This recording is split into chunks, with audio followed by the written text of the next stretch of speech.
nasran ala jami'il a'da bimahdi fadlika wa karamika wa ihsanika ya akramal akramin wa ya arhamar rahimin. Hadirin wal hadirat, Bapak Ibu yang dimuliakan oleh Allah Subhanahu wa taala.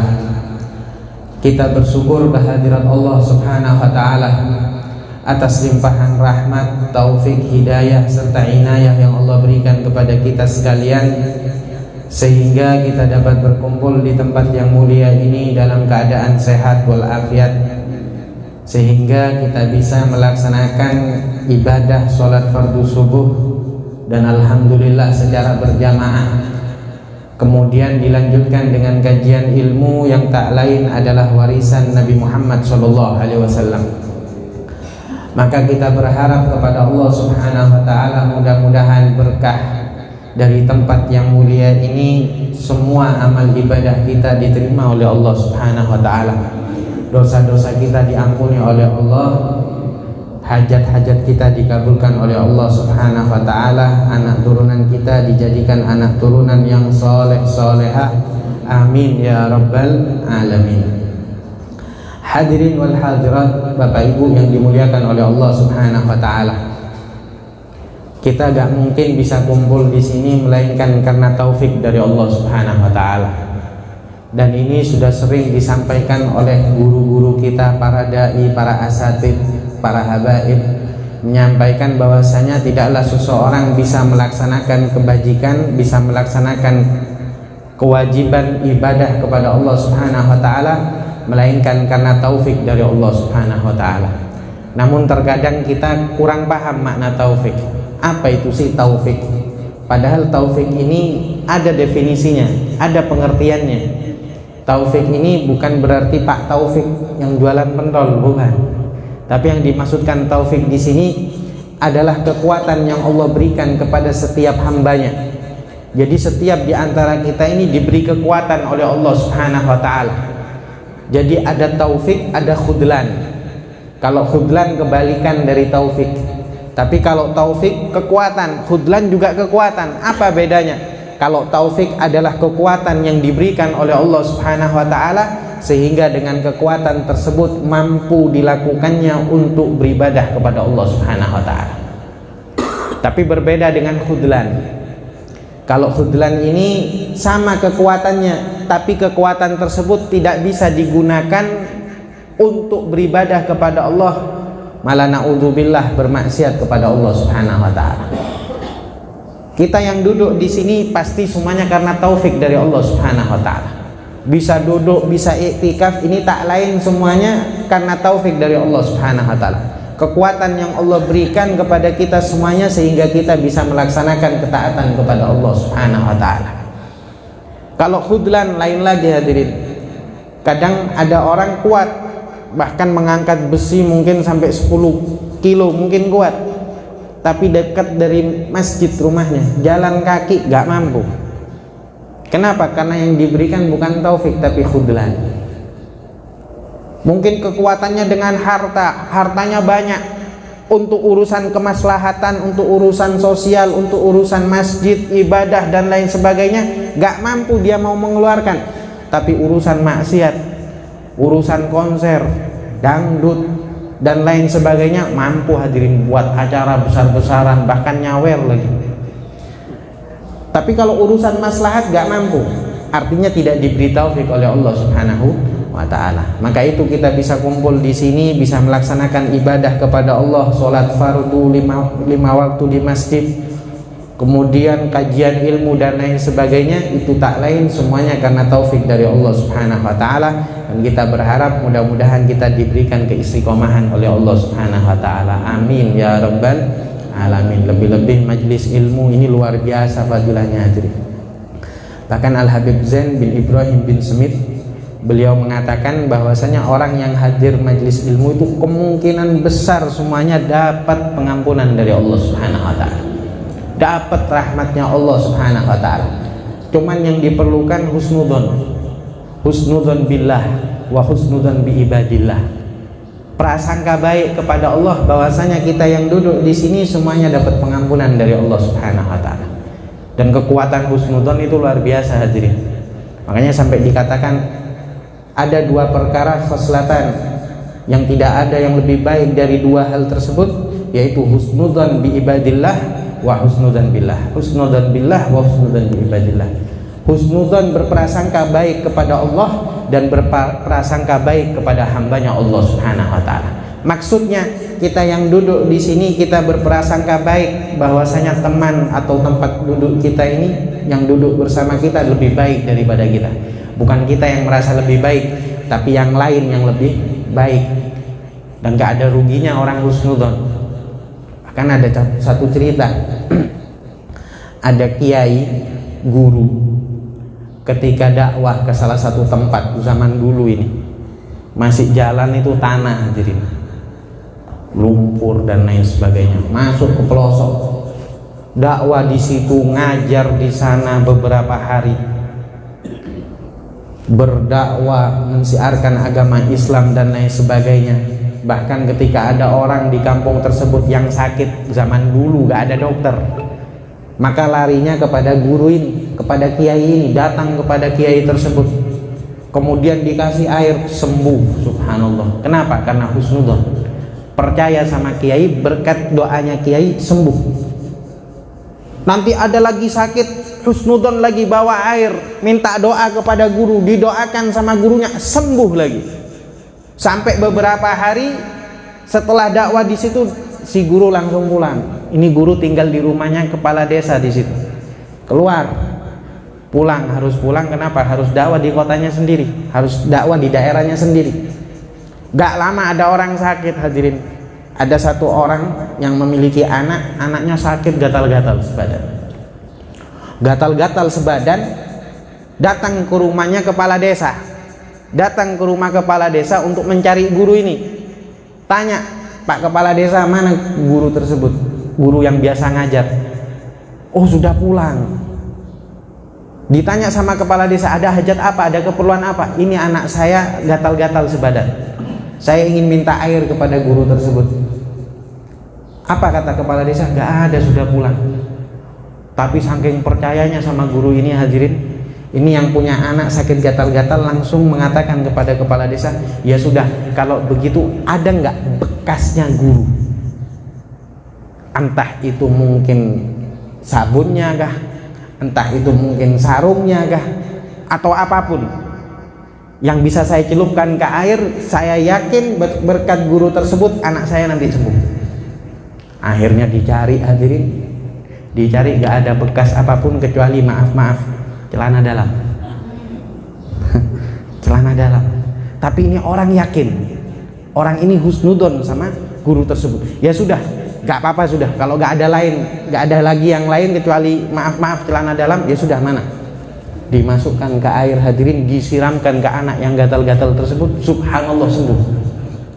Sembuh. Gak lama ada lagi datang orang, kepala desa, mana guru tersebut yang biasa ngajar? Ini sapi saya gak mau makan berhari-hari, khawatir mati.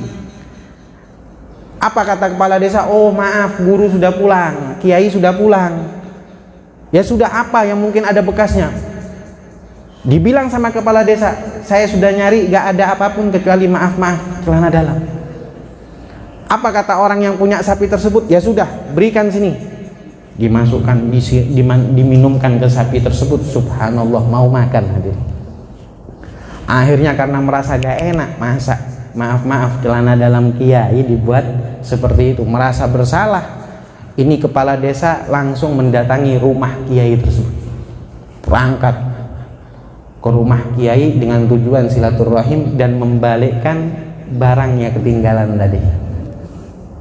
Barang yang tertinggal tadi mau dibalikkan. Nyampe ke rumah kiai, ke rumah guru, ditanya sama guru, kepala desa, masya Allah, ayo silakan duduk, ada apa? Enggak, guru, saya datang ke sini mau silaturahim dan mau minta maaf. Kenapa? Iya, karena ada barang pian yang tertinggal. Apa? Ini, guru. Kata si guru, waduh, itu bukan punya saya, tapi itu punya supir saya. Bayangin pian, hadirin, husnudzon. Padahal itu maaf bukan punya kiai, tapi punya supirnya kiai. Subhanallah. Yang gatal jadi sembuh, sapi yang kurus jadi gemuk.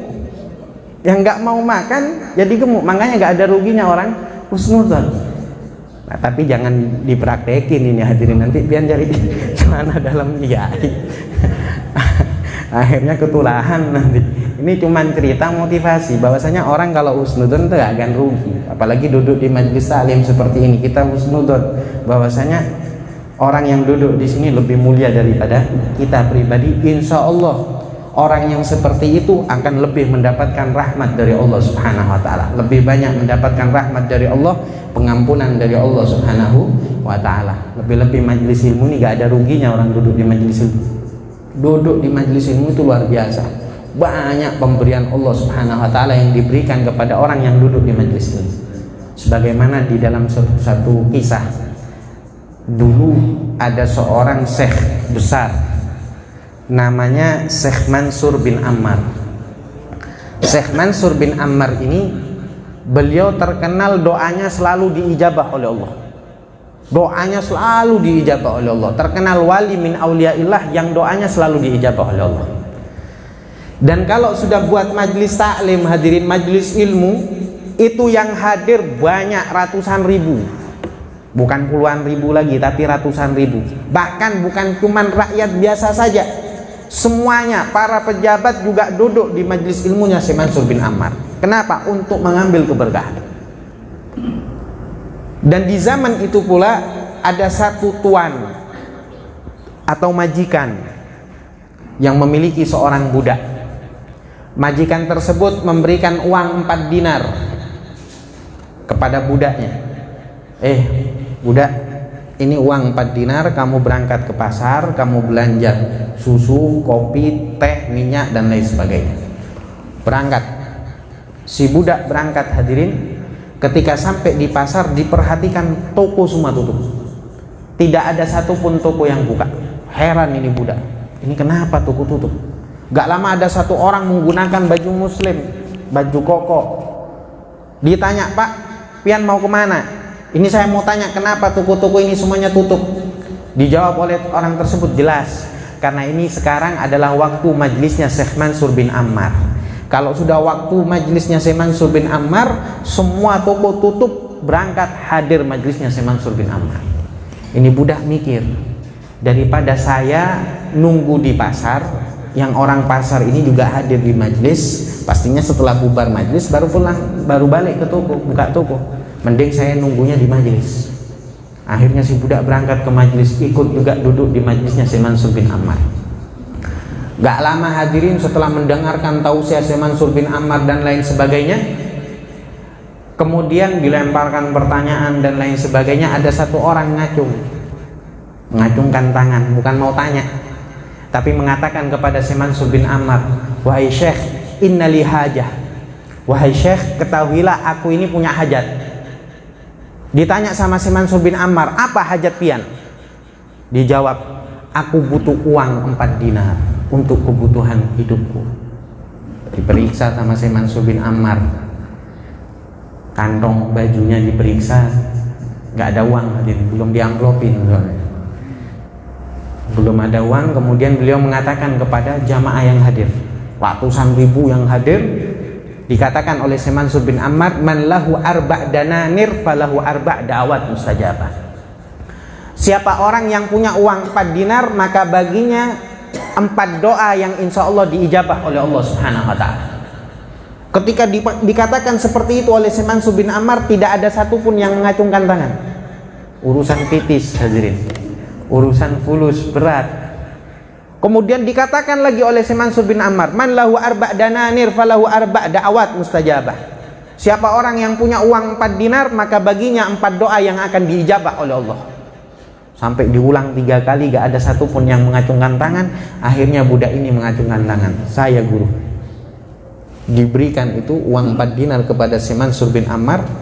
Budak yang tadi disuruh belanja, hadirin, ini memberikan uang 4 dinar kepada Syekh Mansur bin Ammar. Kemudian Syekh Mansur bin Ammar memberikan kepada orang tersebut yang membutuhkan uang 4 dinar. Setelah dibagikan, ditanya sama Syekh Mansur bin Ammar, wahai fulan, dari 4 doa apa yang kamu inginkan? Ayo kita doa sama-sama di majlis ini. Kemudian budak tersebut mengatakan, wahai Syekh, ketahuilah, saya ini punya majikan keras, majikan saya pemarah, majikan saya sering meninggalkan sholat, ibadah dan lain sebagainya.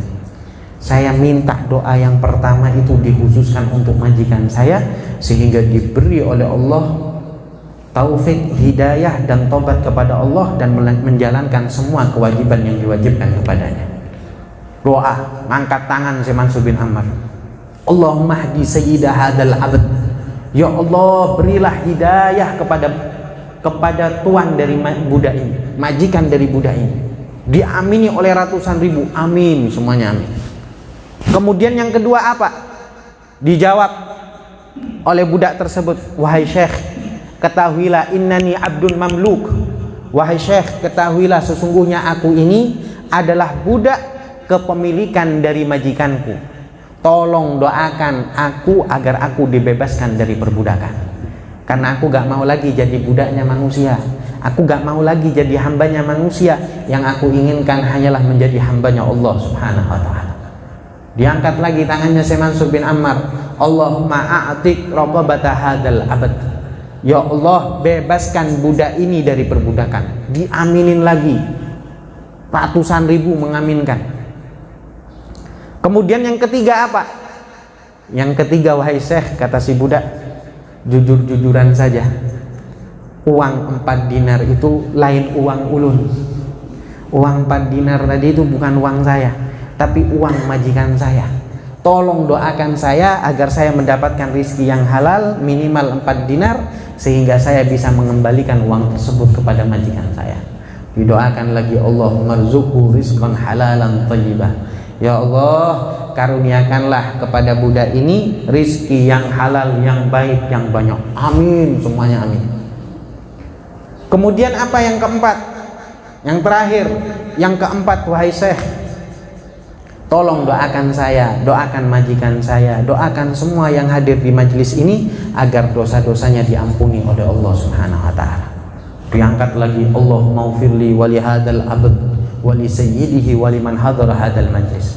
Ya Allah, ampuni dosaku, kata si Mansur bin Ammar, ampuni dosa dari budak ini, ampuni dosa dari majikannya, ampuni dosa-dosa semua yang hadir di majelis ilmu ini. Amin semuanya. Selesai 4 doa, ditutup oleh si Mansur bin Ammar dengan sholawat. Ketika ditutup, semuanya pulang, sisa budak ini sendiri hati. Kenapa? Ketakutan. Uang 4 dinar bukan uangnya, ketakutan. Tapi keistimewaan dari budak tersebut, dia memiliki rasa yakin, gak mungkin doa yang dipanjatkan oleh Syekh Mansur bin Ammar yang terkenal kewaliannya, yang terkenal doanya selalu diijabah oleh Allah, ditolak oleh Allah, gak mungkin. Akhirnya pulang dengan rasa yakin. Ketika pulang, ditunggu sama majikannya tadi, diperintahkan belanja ke pasar. Lama, setelah balik malah gak bawa apa-apa. Ditanya, dari mana kamu? Mana belanjaannya? Kata si budak, tunggu dulu wahai majikan, saya tadi ke pasar tapi ternyata toko semua tutup di pasar. Kemana? Ya karena hadir ke majelisnya si Mansur bin Ammar yang terkenal akan kewaliannya, yang doanya selalu diijabah oleh Allah subhanahu wa ta'ala. Kemudian ketika di majelis ternyata ada orang yang butuh uang 4 dinar, satu pun gak ada yang memberikan. Maka saya berikan karena saya tergiur akan doa yang ditawarkan oleh Syekh Mansur bin Ammar, 4 doa yang akan dipanjatkan oleh Syekh Mansur bin Ammar. Penasaran, majikan ini penasaran, kemudian bertanya, ya sudah, apa dari 4 doa yang kamu minta di situ?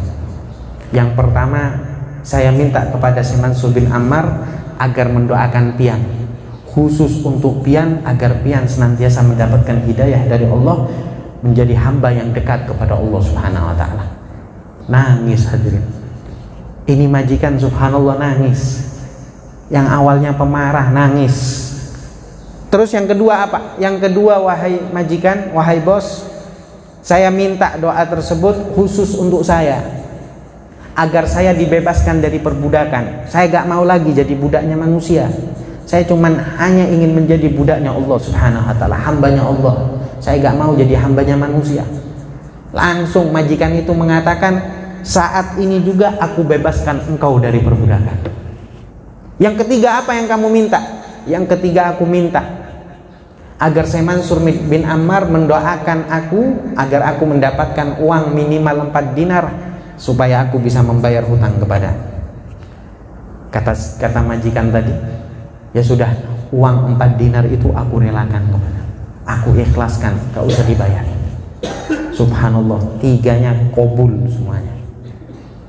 Yang keempat, apa yang kamu minta? Yang keempat yang aku minta, agar saya Mansur bin Ammar berdoa, minta agar saya diampuni dosanya oleh Allah, agar pian diampuni dosanya oleh Allah, agar semua yang hadir di majelis ilmunya saya Mansur bin Ammar diampuni dosanya oleh Allah Subhanahu wa ta'ala. Kemudian ini majikan bingung, hadirin, ini urusan pengampunan dosa siapa yang berhak? Hanyalah Allah Subhanahu wa ta'ala. Kalau yang tiga tadi ada hubungannya sama si majikan, tapi urusan dosa, pengampunan dosa, hanyalah Allah Subhanahu wa ta'ala yang berhak. Nangis, sholat tobat majikan tersebut, zikir, istighfar. Ketika tertidur, sami al-hatif yahdif. Ini majikan mendengar suara yang mengatakan, anta takarram ala man khalaqal karama wal jud, takbalu li thalath wala akbalu li wahid. Kamu mau mengajak adu dermawan kepada zat yang menciptakan kedermawanan, engkau mengkabulkan 3 permintaan dari budakmu, sedangkan aku hanya diberi 1 tugas. Ushidukum anni qad ghafartu lakum wa li abdikum wa li Mansur bin Ammar wa liman hadara dzalikal majlis. Saksikan, kata suara tersebut, aku ampuni dosamu, aku ampuni dosanya saya Mansur bin Ammar, aku ampuni dosanya saya Mansur bin Ammar, aku ampuni dosanya budakmu, aku ampuni semua dosa-dosa orang yang hadir di majlis tersebut. Subhanallah, 4-4-nya dikabulkan oleh Allah Subhanahu wa ta'ala. Ini kalau saya mau tanya hadirin, ini tadi budak tujuannya kemana hadirin? Budak ini awalnya tujuannya kemana? Kemana? Ke pasar. Ke pasar, gak sengaja ke majlis. Daripada nunggu di pasar, mending nunggu di majelis. Tapi subhanallah, mendapat 4 keutamaan dari Allah Subhanahu wa ta'ala. Bagaimana kiranya orang yang dari rumah sudah bawa niat untuk hadir di majelis ini? Jadi kita pun juga insya Allah dapat hal itu semuanya, bahkan lebih insya Allah. Amin ya rabbal alamin. Karena gak ada ruginya orang duduk di majelis ilmu. Orang yang duduk di majelis ilmu gak ada ruginya. Bahkan di dalam kitab Majma'ul Bahrain itu juga diceritakan. Dalam kitab Majma'ul Bahrain ada orang yang ditimbang amal ibadahnya. Ketika ditimbang amal ibadahnya, faturjah sayi'atuhu ala hasanatihi. Ketika ditimbang amal ibadahnya, ternyata keburukannya, dosanya lebih banyak dibandingkan amal baiknya. Dosanya lebih banyak daripada pahalanya. Ini kira-kira kalau orang lebih banyak dosanya daripada pahalanya, daripada amal ibadahnya, kira-kira masuk mana hadirin? Masuk surga atau neraka? Neraka kan? Tapi lihat bagaimana kedermawanannya Allah, zat yang maha agung. Allah gak langsung memasukkan hamba tersebut ke dalam neraka. Tapi Allah katakan kepada malaikat, wahai malaikat, jangan giring dulu ke neraka. Salhu, tanyakan dulu, apakah orang tersebut ketika di dunia, hal hadhara majlisan fid dunya, coba tanya, apakah dulu dia pernah hadir di majlis ilmu ketika di dunia? Ditanya sama malaikat, ya fulan, pian dulu ketika di dunia pernah hadir majlis ilmu enggak? Dijawab, la.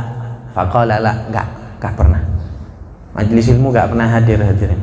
Tapi kalau konser istiqomah hadir. Majlis ilmu enggak pernah hadir. Urusan kemaksiatan hadir.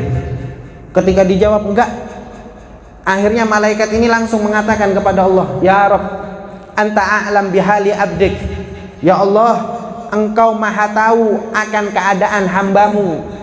Ini fulan ketika di dunia belum pernah hadir majlis ilmu, sama sekali gak pernah hadir majlis ilmu.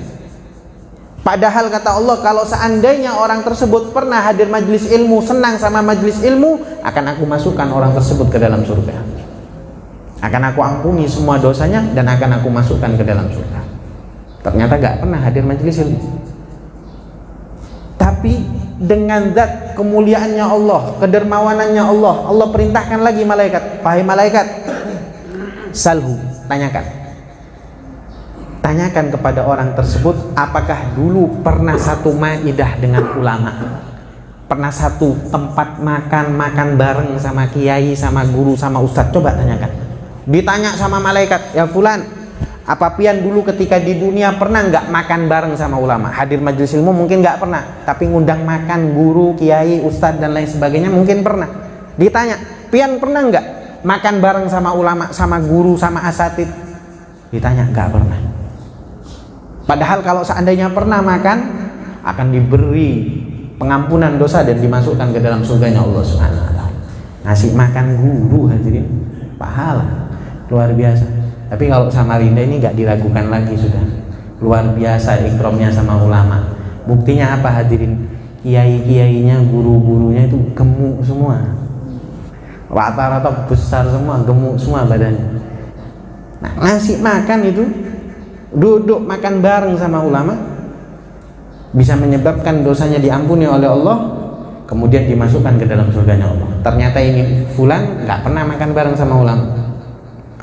Kemudian malaikat mengatakan kepada Allah, ya Rabb, anta a'lam bihali abdik, ya Allah, engkau yang lebih tahu akan keadaan hambamu. Ini fulan gak pernah makan bareng sama ulama. Setelah itu Allah perintahkan lagi, masih hadirin, gak langsung dimasukkan ke neraka sama Allah, tapi Allah perintahkan kepada malaikat, wahai malaikat, salhu, tanyakan an ismihi, tentang namanya. Siapa namanya? Idza wafaqa ismuhu isma alimin adkhilhul jannah bi syafaatih. Kalau nama dia sama dengan namanya orang alim, guru, kiai, habib, ustadz dan lain sebagainya, adkhilhul jannah bi syafaatih, masukkan dia ke dalam surga. Ditanya sama malaikat, ya fulan masmuk, fulan, siapa nama pian, siapa ngaran pian? Tapi gak pakai bahasa Banjar hadirin. Siapa nama pian? Kemudian dijawab, ana Joni, namanya Joni hadirin. Adakah namanya ulama Joni? Gak ada. Kita di kitab-kitab kalau nyari gak ada qala Joni radhiyallahu ta'ala anhu, gak ada. Qala Imam Ghazali, qala Imam Sapa dan macam-macam. Ternyata namanya gak sesuai dengan namanya ulama. Padahal kalau sama, kata Allah Subhanahu wa taala, adkhulul jannah bi syafaatih. Ini dalam kitab Majma'ul Bahrain disebutkan begitu. Padahal nama itu banyak hadirin. Makanya penting memberi nama yang bagus. Bahkan dalam sebuah riwayat, Nabi itu merubah nama para sahabat, kurang lebih 600 sahabat dirubah namanya oleh Nabi Muhammad SAW. Ada yang namanya Haznun. Ada salah satu sahabat yang bernama Haznun. Apa artinya Haznun? Sedih, galau, sumpek. Kemudian dirubah oleh Nabi Muhammad menjadi Sahal, rileks, mudah, enak, enteng. Dirubah oleh Nabi Muhammad. 600 sahabat kurang lebih dirubah namanya oleh Nabi Muhammad. Artinya dianjurkan. Loh Beb, gimana dengan KTP Beb? Kadang kan begitu. Makanya ulama juga berpendapat, meskipun kita kalau mungkin nama kita kurang bagus, gak apa-apa dirubah. KTP gimana? Urusan KTP hadirin. KTP tetap dipakai, urusan administrasi dan lain sebagainya tetap pakai KTP tersebut, asal nama kita nama yang bagus. Padahal banyak nama yang bagus. Dan ini pelajaran juga buat kita untuk selanjutnya jangan sampai memberikan nama yang kurang bagus kepada anak kita dan lain sebagainya. Kadang orang zaman sekarang ini asal gaul namanya. Kadang ada orang bertasmiyah, ketika tasmiyah ditanya sama gurunya, siapa namanya? Bella guru. Bella. Iya Bella guru. Gak ada tambahannya kah? Gak ada, Bella saja. Kenapa kok Bella? Iya, karena saya ngefans sama artis namanya Bella. Oh Bella, gimana kalau saya tambahin biar ada artinya? Oh ya Kak Guru, kalau ditambahin ada artinya nanti. Iya ada artinya. Apa Guru? Sungkawa. Jadi Bella Sungkawa. Nama macam-macam hadirin, sudah. Padahal nama sahabat Nabi banyak yang bagus, nama istri Nabi banyak yang bagus, nama keluarga Nabi banyak yang bagus, namanya para alim ulama banyak yang bagus. Makanya penting memberikan nama yang bagus. Kadang ada orang juga, maaf, meskipun ngambil di Al-Quran ini hadirin, hati-hati. Kadang ada orang berpemikiran kalau ngambil di Al-Quran pasti bagus, belum tentu. Kenapa? Karena banyak kejadian. Ada satu orang, siapa nama pian? Siapa ngaran pian? Oh, nama ulun Tony. Tony, iya, meskipun Tony ada di Al-Quran. Iya kah? Iya. Siapa? Syaitanir rajim. Dipanggil Tony. Ada lagi orang saking senengnya kepengen dapat rizki yang luar biasa. Itu kan dalam kitab dijelaskan bahwasanya orang kalau ingin dipermudah urusan rizkinya sering membaca surat Waqiah, Al-Waqiah, surat Waqiah. Ini orang hadirin saking senangnya sama surat Waqiah, tapi kadang males baca surat Waqiah, cuman kepengen rizkinya selalu lancar. Ketika punya anak perempuan dikasih nama Siti Waqiah, diberi nama Siti Waqiah. Ketika tumbuh besar gak bisa diem, kaca dipecah, semuanya dipecah, lompat sana lompat sini, ngancurin barang-barang rumahnya. Heran ini orang tua, kenapa Siti Waqiah ini? Akhirnya datang kepada salah satu guru, salah satu alim ulama di zamannya, tanya, Pak Guru, Kiai, ini saya bingung, anak saya ini gak bisa diem, kaca sudah dipecah, barang dihancurkan semua. Ditanya sama guru, bukan dikasih air doa hadirin, ditanya namanya. Siapa namanya? Siapa ngarannya? Siti Waqiah, guru. Kata gurunya, lo jelas Pak, gimana gak mau pecah? Kenapa guru? Iya, Waqiah kan artinya kiamat. Ngasih nama dikasih arti. Ya makanya hati-hati. Sekalipun ngambil di dalam Al-Quran juga tetap ditanyakan kepada ustadz dan lain sebagainya. Kenapa? Agar artinya bagus. Kadang di situ artinya kurang bagus juga. Nanti dikasih nama dolimin, dolim, orang dolim. Di Al-Quran ya banyak dolim. Makanya jangan sembarangan. Perlu tanya sama orang yang paham. Nama ini penting hadirin. Baik nama untuk diri sendiri, nama anak, nama keluarga. Bahkan dianjurkan urusan nama ini mempengaruhi segala hal. Bahkan dalam urusan pekerjaan kita punya pekerjaan itu kasih nama yang bagus. Kita punya toko kasih nama yang bagus. Punya CV kasih nama yang bagus. Jaya Abadi, Sumber Makmur, toko laris. Nah, ini bagus. Ini ajaran Islam. Ngasih nama untuk diri sendiri, nama usaha dan lain sebagainya dikasih nama yang bagus adalah ajaran Islam. Cuman maaf, kadang yang mempraktekkan itu di luar Islam kadang. Di Jawa yang saya perhatikan. Kadang ada CV Jaya Abadi. Itu kalau dilihat bukan orang Islam aja, non muslim. Sedangkan Islamnya sendiri bubuhan kita ini kadang. Kalau buka toko, ngasih toko apa? Ngasih warung. Warung sederhana. Sederhana terus. Warung lumayan. Ya lumayan terus. Ngasih toko kurang bagus kadang, namanya kurang bagus. Makanya penting ngasih nama yang bagus. Ini tafaul begini, ini ajarannya Islam. Nama daerah begitu juga, kasih nama yang bagus. Kadang ada desa namanya desa pahit hadirin. Pahit semuanya sudah. Makanya perlu dikasih nama yang bagus. Nah, ini ternyata fulan ini tadi namanya kurang bagus. Padahal kalau seandainya namanya bagus, dimasukkan ke surga. Kalau namanya sesuai dengan namanya alim ulama, dimasukkan ke surga oleh Allah Subhanahu wa ta'ala. Ternyata fulan tersebut namanya gak bagus, gak sesuai dengan namanya ulama, gak pernah duduk di majlis ilmu, gak pernah duduk bareng makan sama ulama. Kemudian Allah Subhanahu wa ta'ala, subhanallah, setelah malaikat tadi mengatakan kepada Allah, ya Rabb anta a'lam bihali abdik, ya Allah engkau yang lebih tahu dengan keadaan hambamu, orang ini namanya kurang bagus. Allah perintahkan kepada malaikat tersebut untuk memasukkan orang ini kemana hadirin? Ke surga. Padahal secara akal gimana nih? Masuk neraka. Tapi ini dimasukkan ke surga oleh Allah Subhanahu wa ta'ala. Ketika malaikat diperintahkan untuk memasukkan hamba tersebut ke surga, malaikat gak banyak protes hadirin. Malaikat itu apa yang diperintahkan Allah dilakukan, gak pakai protes. Akhirnya dimasukkan ke surga. Setelah dimasukkan ke surga, kemudian Allah katakan kepada malaikat, wahai malaikat, tahukah engkau kenapa aku perintahkan engkau memasukkan fulan tersebut ke surga? Kemudian dijawab oleh malaikat, engkau yang lebih tahu ya Allah. Allah menjawab, hadar rajul kana yuhibbu rajulan wa dzakar rajul yuhibbu aliman. Ini orang dulu senang bersahabat dengan seseorang yang seseorang tersebut cinta kepada orang alim.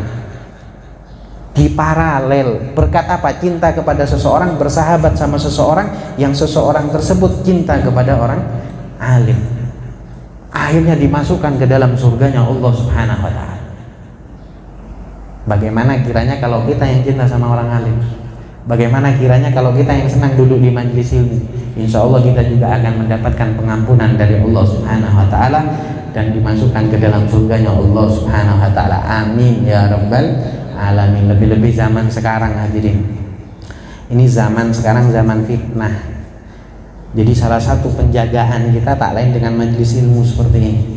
Majelis ilmu ini penting. Bahkan ini adalah isyarah dari Nabi Muhammad SAW. Jauh-jauh hari Nabi sudah memberikan isyarah. Ketika duduk dengan para sahabat, Nabi katakan kepada para sahabat, kuntum asbahtum fi zamanin kathir fuqaha'u qalil khutaba'u kathir mu'tuh wa qalil sa'iluh. Kata Nabi Muhammad, wahai para sahabat, ini di zaman sahabat, di zamannya Rasulullah mengatakan kepada para sahabat, kalian ini sekarang ada di zaman yang banyak ahli fikihnya, banyak yang betul-betul paham sama ilmu agama. Bagaimana gak paham sama ilmu agama kalau itu di zamannya Rasul Sallallahu Alaihi Wasallam? Semuanya ngerti sama ilmu agama. Wa qalil khutaba'uh, tapi yang ahli ceramah, yang ahli pidato dan lain sebagainya sedikit. Itu di zaman Rasul. Di zamannya para sahabat yang betul-betul paham ilmu agama banyak, tapi yang ahli ceramah sedikit. Katsir mu'tuh, yang senang memberi itu banyak. Wa qalil sa'iluh, tapi yang minta-minta atau yang membutuhkan sedikit. Itu di zamannya para sahabat.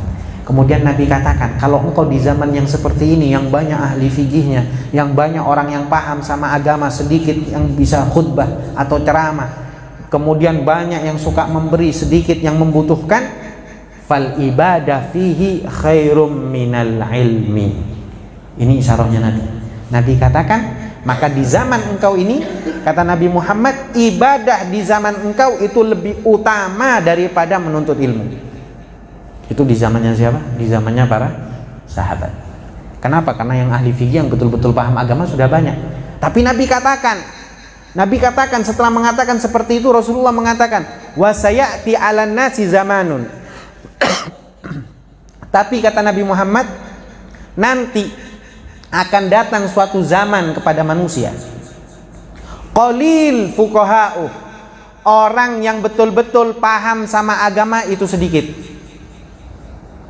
Katsir khutaba'u, tapi yang ceramah, yang khutbah dan lain sebagainya banyak, kata Nabi Muhammad. Qalil mu'tuh, yang senang memberi sedikit, kata Rasulullah. Wa katsir sa'iluh, tapi yang membutuhkan banyak.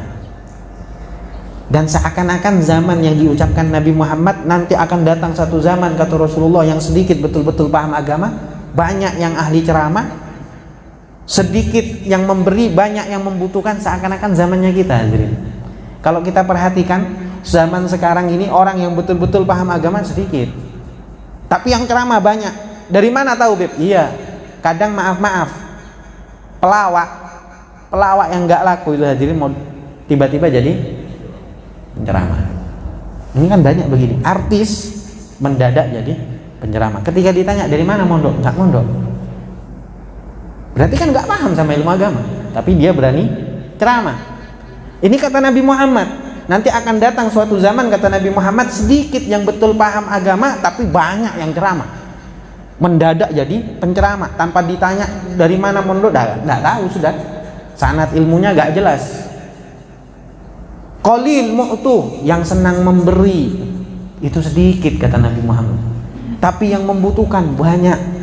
Kemudian apa sarannya Nabi Muhammad? Kalau tadi di zaman sahabat yang banyak ahli fikih, yang kemudian sedikit penceramah, banyak yang senang memberi, sedikit yang membutuhkan, apa tadi sarannya Nabi Muhammad di zaman sahabat? Ibadah yang lebih utama daripada nuntut ilmu. Ini yang maksudkan ibadah sunnah.